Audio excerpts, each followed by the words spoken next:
Hello and welcome to Spectator TV Australia. I'm your host, online editor Alexandra Marshall.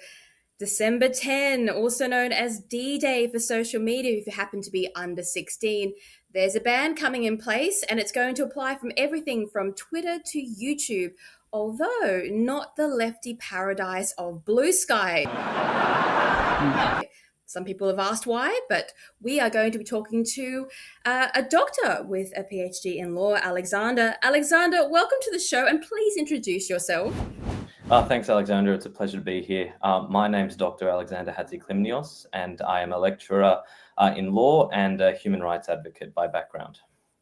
Well, I got you on today because there's an awful lot happening in the realms of social media and AI, and you've been writing excellent articles in the Spectator Australia on this topic.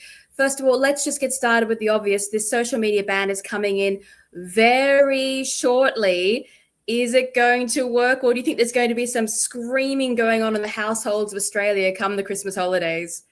Yeah, I think we have, it's a week away officially. So the kids are finishing school the next couple of weeks. So it might be a difficult Christmas and a few presents might have to change. But there are still many applications and social media platforms that are sometimes dangerous that aren't banned. And a lot of the younger children, just like our generations, as we get older, we stick to what was made when we were younger, and they don't use a lot of the platforms that are currently being banned anyways. Roblox is a very big website that isn't being banned, and there's actually been a lot of dangerous activity linked to Roblox. The ESAFETY Commissioner has said that she has assessed Roblox to be a gaming platform rather than a social media platform on balance, if that was to change, or if we were to detect that people were swarming there and there was more harm being created, then absolutely Roblox would be in the sights of the ESAFETY Commission. Also Discord. Discord's been linked to cult activity and facilitates chats with anyone in the world via voice, video, or text with just an email verification most of the time.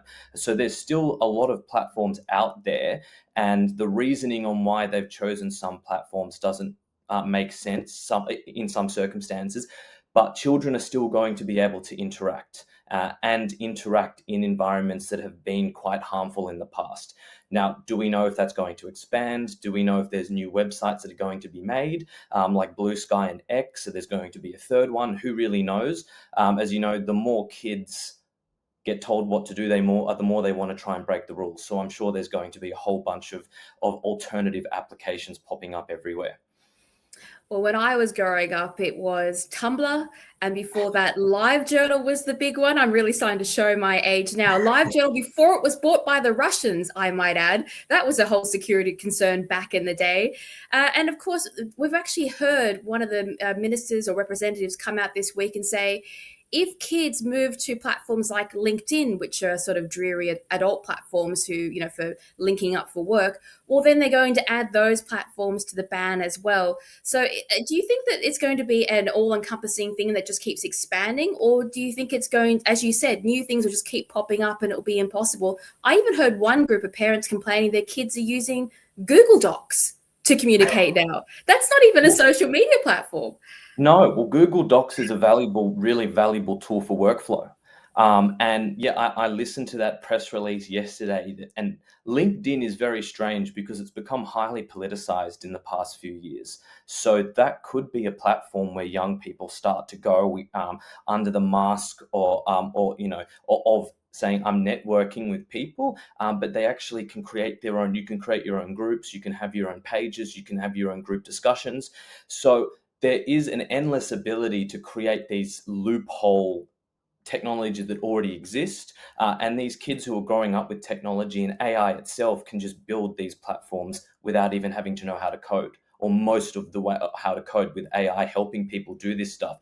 So the legislation, one of the main concerns is that it can be changed, and whatever falls in the scope of the legislation can be dictated by the Minister for Communications from time to time. So depending on what government's in, what side of politics people are on, or who's been voted into power, these companies could ebb and flow. And of course, it'll all depend on what is cool at the time, because as we all know, that is what drives it. And you can never, ever, ever predict where technology will go. That is one absolute guarantee. But we have to remember, this is not just about kids under 16. It is dragging the entirety of Australian culture into these digital ID checks or age verification checks. Now, we did hear that they said, oh, well, we're going to make sure that platforms have to offer alternatives to facial recognition software. But as we've found out and predicted, that software is nowhere near being ready. And so the only way to really verify if you're 16 in one day or 15 in 2 months is to have some kind of government issued verification. What we're saying is the age verification software doesn't work. And so there's been a Senate report that says we need to push this out by 6 months. What were the findings of that, and why are they recommending such a long stretch of pushing out this date? Well, in the digital age, 6 months is a blink, but it reminds me of when we were all younger and we used to be under 18 and we always used to try our luck in the liquor store to see if we would get ID checked or not. And I feel like this technology is just the new coming of age for younger Australians as they start to drink less, and they also start to use technology and interact online more. So those coming of age stories are shifting. But I think the technology itself has been reported to have huge disparities. And I did write about one place identified a 16-year-old as a 37-year-old. The important thing to note is that under the legislation, it is illegal to require government identification. And they took that definition from face value, and they also took that from the Digital ID Act and the definition of digital ID within that act as well. So government identification is prohibited from being used. How are we going to get around this? Well, there have been talks about, for the older folk who've been on social media for a little while, there'll be AI that will scope your activity or look at who you interact with, and then be able to try and determine your age. So if you've been on Facebook for 14 or 15 years, it's very, very unlikely that, oh, you're 15 years of age. No, you've had Facebook probably from 13, 14, 15, and you're now heading towards your 30s, and there's no need to identify you. If that doesn't work, are we going to have departments in these companies whose main job now is to organize Zoom calls and look at people and say, well, I believe you're over the age of 16? Who knows where this could end up? That's a really scary slippery slope. I mean, first of all, the idea that someone can let me rephrase that, there's a huge legal gap here because the penalties for these companies are immense. I mean, these aren't a few dollars of fines. These are millions and millions of dollars of fines. So we're basically asking a tech company, we're saying, you can't verify an age legally to the government's satisfaction, but our government can fine you a fortune's worth if you don't get the age verification right, basically within 1 day. Because a lot of people who turn 16 on that day, they will be signing up to social media and wanting to get back online.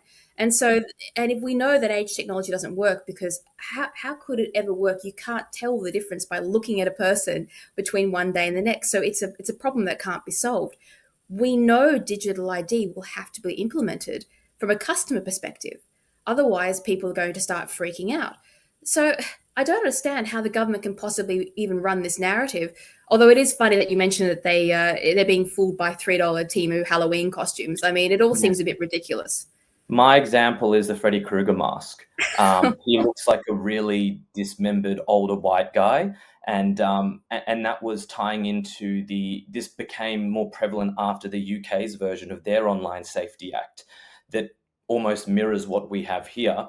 And they released their social media ban earlier in the year, and they had people buying Halloween masks or using Grand Theft Auto characters and zooming in their phones really close to their Grand Theft Auto character's face or video game character's face and using their face to biometrically verify age. So like anything, if the kids are desperate enough, they'll find a workaround, and they're becoming smarter than the people implementing the technology because they grew up with it. Alexander, they are within this much of actually living the V for Vendetta timeline. For those who remember that movie with all the masks and the digital censorship, it's actually really kind of creepy. You mentioned the UK. This is really interesting because we've heard many, many kids online and families and parents and adults particularly say, I don't care. I'm just going to get a VPN and that will fix the problem because I'll identify as being in Nigeria or the USA or wherever's got the best Netflix, right? But in the UK, they said, well, hang on, you're using this to circumnavigate our Online Safety Act. Therefore, we're going to flirt with the idea of maybe banning VPNs one day. And they're the government. So even though it sounds ridiculous, I mean, Keir Starmer's done weirder things. So what can we say? Should we be relying on VPNs, or do you think they could chase us around like the UK will and start restricting the use of VPNs? A lot of the VPN companies aren't even based in Australia, and to prosecute these companies, cross jurisdictionally is going to be very difficult unless they have, when X got sued by the eSafety Commissioner, they had an X Corp Australia company that was able to be sued. Some VPN countries are based in Poland or Malaysia or Singapore. How are we going, or how's the government going to implement these with state sovereignty? So it's going to be very, very difficult to try and implement this ban. They may be able to implement bans for VPNs built in Australia. They may go across to countries and say, look, we are now banning this technology here. How is that going to work? Very similarly to this biometric facial verification software, how is it going to actually be administered? Sorry, how's it going to work? It's trying to close a jar that's just bursting through the seams with people who are going to look at alternatives.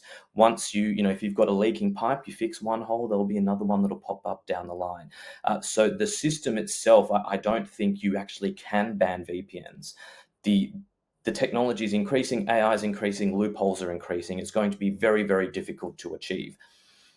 My personal opinion is that they're going to an awful lot of trouble to solve what is essentially a school bullying problem, because all the serious cases they quote are almost always started in the classroom and come from failures of leadership within the education system. None of this will solve that problem or the challenges facing young people where their peers use digital services to continue what are essentially schoolyard bullying activities. But the rest of us will suffer, and I guess it's going to distract the government for a few months, but that is just my opinion. You don't have to share it. The real question, and this is a tough one for you, is the collection of data. Now, while the social media companies might not be thrilled about Australian commissioners and bureaucrats trying to censor news items or content, the collection of biometric data is an incredibly lucrative industry. It's worth an absolute fortune to these media companies. Are you worried that there's not enough protection around that aspect, which, by the way, has already been abused for decades? Yeah, I mean, we've been seeing spy movies since we were a kid where, Tom Cruise was putting someone's face on him and he was going through a biometric scanner to steal golden jewels, and now this technology is not just left to government spy agencies. You have AI deepfake material available to anyone, and often this technology is free. And if it's not free, there will be clones of this technology built that will be accessible to everyone, including children. The problem then arises where you have the information economy, and I spoke about this briefly in my last article, where information is becoming the new oil or the new gold, and it's being sold off to the highest bidder, and companies are profiting off it. They use cookies on website, gather your data, and that data is then sold to companies so they know how to directly market to you and products you like for your demographic, etc., etc. So my concern is that they're going to keep gathering more and more data, and the benefits of gathering this data due to facial biometrics will be able to better determine people's ages, of course, also who they are, where they live, more about their actual personality when using these accounts. And then there's the more sinister side of AI or deep fake content, where the faces of people are then taken. Let's say there's a data breach in one of these companies, which has happened constantly, especially in the information economy when data breaches are profitable. Data breach happens. Companies are meant to delete the biometric data under this legislation, but let's say someone makes a mistake, a backup folder's left on the cloud, someone gets that data, they then have faces of millions or hundreds of thousands of Australians, including 16 and 17-year-old children, that can then be used to create content, try and defraud banks. And you can also mimic voice with AI now. So if you have any online video and a photo, they can then try and have conversations with you or your family members to try and take money, bank loans, etc., impersonate you online. And there's the more sinister side, which is creating explicit content. So that the negative impacts of that is hard. It's amazing what's not part of the ban, which includes all the gaming platforms where some of the shonkiest stuff happens on the gaming platforms. And you mentioned Discord is easily one of the worst. But this is an important point about unintended consequences, because we all remember the pandemic and all this crazy keep you safe kind of technology upgrades, which included things like checking in everywhere you go. Now, that check-in was supposed to be just for public health safety, and yet we found it being used by the police. It was a huge deal when that happened. We don't know if there might be a case where everyone's face being uploaded might then be accessed in the future by legal services. We don't know. But we are creating an environment where there is a treasure trove of biometric data which did not previously exist. And every time you collect data, you create a problem, whether it's for hackers or whether it's for the government. Somebody wants to come after that data. Do you feel that this is just your opinion, that this is the right direction to go for making things safer, or do you prefer the reality where we had more anonymity on the internet, where people were allowed to keep themselves private and protect themselves by taking their own steps, by not having an avatar, by using a pseudonym? Because when public political conversations start taking place, someone might want to have an opinion, but they might get fired for having a perfectly genuine opinion about, I don't know, coal-fired plants, something simple. It's a really difficult question, and this is often summed up in a term coined by many people. It's called the privacy paradox. And the privacy paradox is, there's been many surveys that say Australians value privacy extremely highly as one of their most valued things. But as technology becomes synonymous with our livelihoods and employment, people only value it to a point where it doesn't impede on their lifestyle. So when it comes to downloading apps on the App Store or any Android or Google Play Store, who reads the terms and conditions? Who reads the privacy policy? Who reads the terms of service? People don't do this because they admire or they want the ease of the technology and the benefits that it makes. Now, when you give people a proposed solution, the easy solution could be, all right, well, if you want to use social media, use it. If you don't use it. And with sensitive biometric data, we could look at having software or something engineered similar to the blockchain, where you can have a private way of verifying your data without having it leaked online. The problem is the amount of information available online is, even if this supposed anonymity that people think they have, it doesn't really exist. It's not very difficult for a government to find out who you are, especially with these hate speech laws getting further and further, and online criminal activity increasing, and telecommunications legislation coming in to counter terrorism, etc. It's becoming easier for websites and social media companies to interact with governments and spy agencies overseas, to have profiles on everyone already. Even if you have some sort of pseudo-anonymity, I highly doubt it actually exists. So it's a bit of a double-edged sword. The privacy that people think they have likely already doesn't exist. It has to be their choice, either as parents or adults. Do you want to continue or continually using social media, risk of data breaches and risk of biometric data being out there? And again, with AI and quantum computers, etc., it's going to be inevitable where this data can be hacked in seconds. So it's, I guess, up to the parents and adults using technology to see if they want to accept these risks. But it's so difficult when it's part of everyday life. You're so right. I've always thought that the most important privacy is between you and the state, because while a social media company might know a lot about you, it can't throw you in jail. It can't persecute you in your day-to-day life. And that was something our founders understood about the law. That's why they wrote privacy into our laws. Unfortunately, many of those privacy laws have been watered down during the pandemic, and they have not been restored. And I do worry deeply that child safety might be used as an excuse to further erode privacy laws. And of course, you're right, a whole generation has not been taught to value their privacy, and they may realize too late that there is value in having some privacy. But I guess we're going to find out December 10 how much screaming goes on and whether this policy is actually available. I guarantee that despite all of your wonderful arguments, Alexander, if this becomes politically difficult for the Labor Party, it will suddenly evaporate into thin air. That is a given. But I want to thank you so much for your wonderful articles, and also to wish you Merry Christmas, because we're coming up to Christmas. Yes, thanks, Alexander. Thanks for having me on. And I do believe it'll be an interesting couple of weeks ahead leading up to Christmas. So it's been a pleasure. Thank you so much.